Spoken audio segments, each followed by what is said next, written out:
Hello, good morning everyone. আজকে বকখালিতে আমাদের ডে 2। কালকে আমরা খুব একটা বাইরে কোথাও সাইট সিনে যাইনি, বকখালি বিচের আশেপাশেই ঘুরেছিলাম।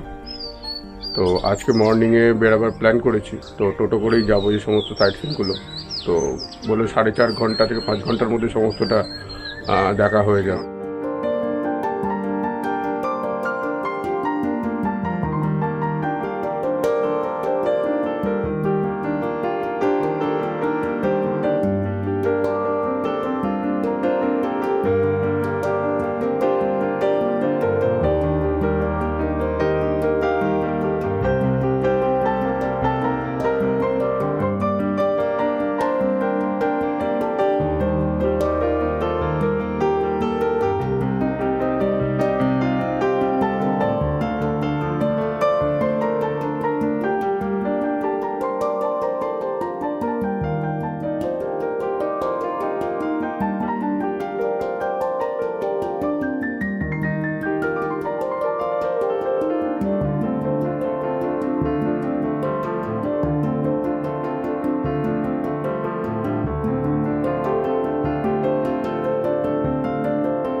এখনো মাছ ধরা হয়।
আকাশ এবার মনে হচ্ছে একটু কাটছে, এখনও হ্যান্ডিস আইল্যান্ডেই রয়েছি।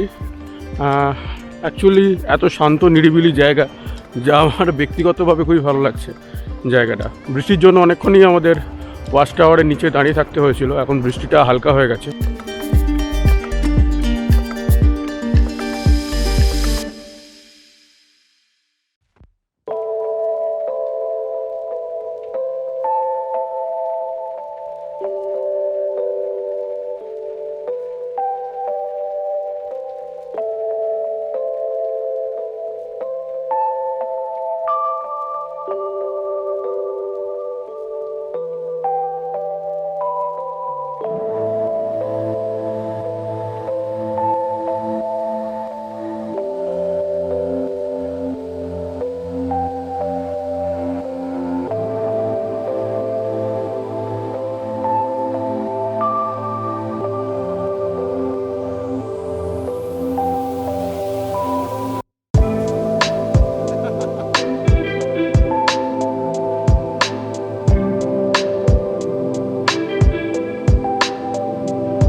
আমাদের যে খাড়িটা দিয়ে বেরিয়ে এলাম, খাড়িটার নাম হচ্ছে অ্যাডওয়ার ক্রিক। আমরা এখন রয়েছে বঙ্গোপসাগরের মধ্যে।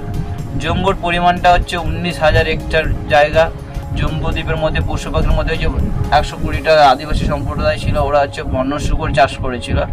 যখন ফরেস্ট দিয়ে তুলে দেওয়া হয়, ওই পশুগুলোকে বন্য গণনা করে রেখে দেওয়া হয়, ওদের প্রজন্ম হতে হতে প্রচুর পরিমাণে হয়ে গেছে। দ্বীপের মধ্যে আজকে 2 বছর হলো 21খানা হরিণ ছেড়েছে। সাপের ভাগটা বেশি, এর মধ্যে যেরকম রয়েছে কেউটে সাপ। ইদানিং ফরেস্ট অফিসার থেকে কিছু ফলের গাছ লাগিয়েছিল, ফলের গাছও প্রচুর পরিমাণে রয়েছে।